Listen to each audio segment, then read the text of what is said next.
Risda komited dalam memastikan kesemua 525,000 pekebun kecil di seluruh negara untuk mendapatkan suntikan vaksin COVID-19. Ketika ini, sebanyak 55% pekebun kecil telah mendaftar melalui aplikasi MySejahtera mahupun secara manual untuk mendapatkan vaksin tersebut. Perinciannya bersama Nur Rashikin Harun. Pengerusi Risda, Datuk Muhammad Salim Muhammad Sharif berkata, Risda menyasarkan sebanyak 75% pekebun kecil akan menerima vaksin COVID-19 sehingga hujung tahun ini. Jadi kita kena bersama-sama dengan kementerian, dengan kerajaan supaya kita dapat lebih ramai pekebun kecil ini mendaftar dan mendapatkan vaksin. Jadi kita akan gunakan seluruh fasiliti kita, aset yang ada Risda ini untuk kita bawa bersama pekebun kecil ini. Nombor satunya, kalau dia dah berdaftar untuk bawa dia keluar, sukar untuk bawa keluar.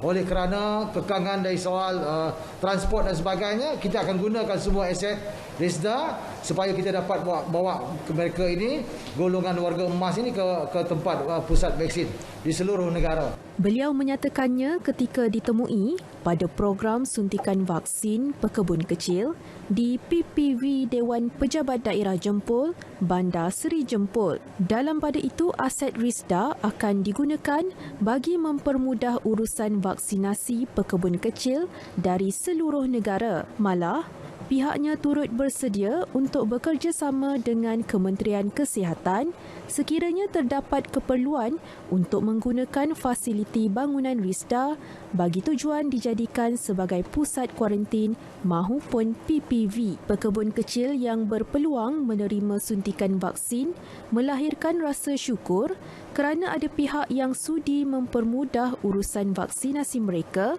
yang rata-ratanya warga emas. Aset Risda seperti van digunakan bagi mengambil pekebun kecil warga emas ini yang mempunyai kekangan pergerakan bagi menghantar mereka ke PPV berdekatan.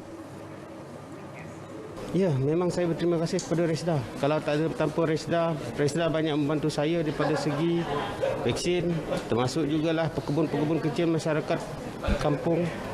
Risda banyak membantu. Risda lah yang membantu masyarakat kampung saya untuk membangun dan maju.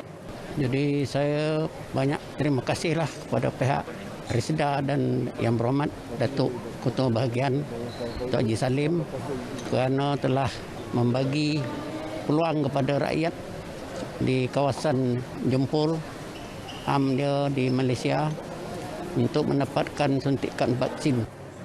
Saya ucap itu baik, yang paling baik sekali dapat pasal kebanyakan pekebun cerita ini atau Risda ni khusus Risda orang lama-lama orang yang dah uzur lah yang tu pergerakan pun dia pun jauh dah cepat apabila pergi ambil tu cepat jalan dengan cadang dekat sampai sini tak lama menunggu jalan dengan lancar lah.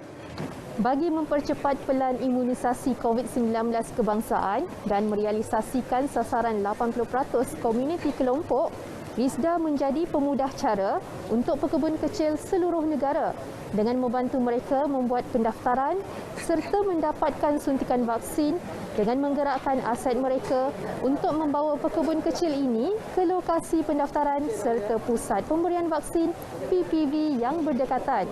Nur Rashikin Harun, Berita RTM.